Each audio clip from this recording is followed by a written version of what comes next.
Hello friends, नमस्कार and welcome to समाधान।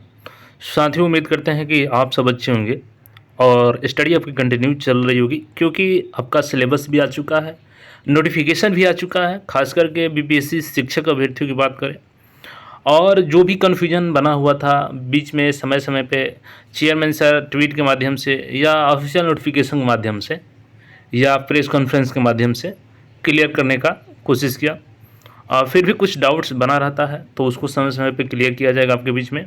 उसके लिए चैनल पर नए हैं तो चैनल को सब्सक्राइब कर लीजिएगा। अब यहाँ पे बात करेंगे हम लोग जो बीपीएससी शिक्षक अभ्यर्थियों को ध्यान देने वाली बात है। यहाँ पे ये ऑफिशियल नोटिस है। चूँकि अगर ये आप अभी गलती करते हैं तो आपको आगे चल कर के बहुत बड़ा दिक्कत का सामना करना पड़ सकता है। वो आपके डॉक्यूमेंट्स वेरिफिकेशन के समय भी दिक्कत का सामना होगा।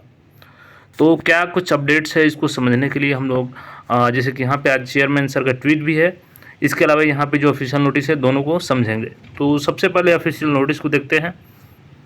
तो ये है जो आपका नोटिफिकेशन जारी हुआ था, इसमें आपका पॉइंट नंबर 10 देखेंगे तो जहाँ पे शुल्क और बायोमेट्रिक के बारे में बातें की गई है। तो जैसे यहाँ पर देखेंगे अभ्यर्थियों को प्रत्येक पद के लिए बायोमेट्रिक, यहाँ पर ये चीज़ ध्यान देंगे, बायोमेट्रिक फ़ी के रूप में 200 रुपये, यानी जिस भी टीचर पद के लिए माध्यमिक के लिए भरेंगे तो उसके लिए 200, उच्च माध्यमिक के लिए उसके लिए भी 200 और प्राइमरी के लिए उसके लिए भी 200 अलग अलग करने होंगे। इसके अलावा ये जो आपका सामान्य अभ्यर्थी के लिए फ़ी है, ये SC ST के लिए है, महिलाओं के लिए है, ये अन्य अभ्यर्थियों के लिए है। तो ये तो हो गई फ़ी की बात। अब यहाँ पे देखेंगे तो यहीं से आपको क्लियर होगा। वैसे अभ्यर्थी जिनका द्वारा ऑनलाइन आवेदन में पहचान पत्र के रूप में आधार संख्या अंकित किया जाता है, उन्हें बायोमेट्रिक फ़ी के रूप में 200 रुपये अतिरिक्त नहीं देने होंगे। यानी यहाँ पे कुल खेला है जो आपका आधार कार्ड का है। अगर आप ऑनलाइन आवेदन करते समय आइडेंटिटी कार्ड में आधार कार्ड देते हैं तो आपको 200 रुपये एक्स्ट्रा पेमेंट नहीं करना है। लेकिन यहाँ पे बात सिर्फ पेमेंट की नहीं है साथियों, यहाँ पे है कि आपका डेटा कितना करेक्ट है। क्योंकि ये सर का ट्वीट देखेंगे तो यहाँ पे आपके सारा चीज़ें समझ में आने वाली है। तो यहाँ पे देखेंगे, सर का ट्वीट पढ़ते हैं, देन आपको समझ में आ जाएगा। 2 घंटे पहले का ट्वीट है।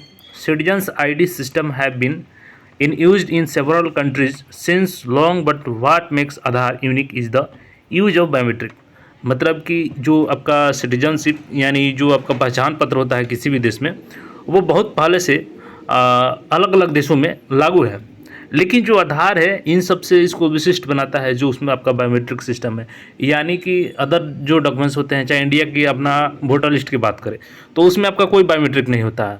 लेकिन आधार जो है यूनिक होता है, इसमें आपको बायोमेट्रिक होता है, इसमें कोई छेड़छाड़ नहीं कर सकता है आपके जो भी डेटा है उसके साथ में, चूँकि जिसका है आधार कार्ड वही यूज कर सकता है। हैंस फोर्थ, इसलिए यहाँ पे biometric data collected by BPSC will be used extensively not only in exams but also in attendance system after joining.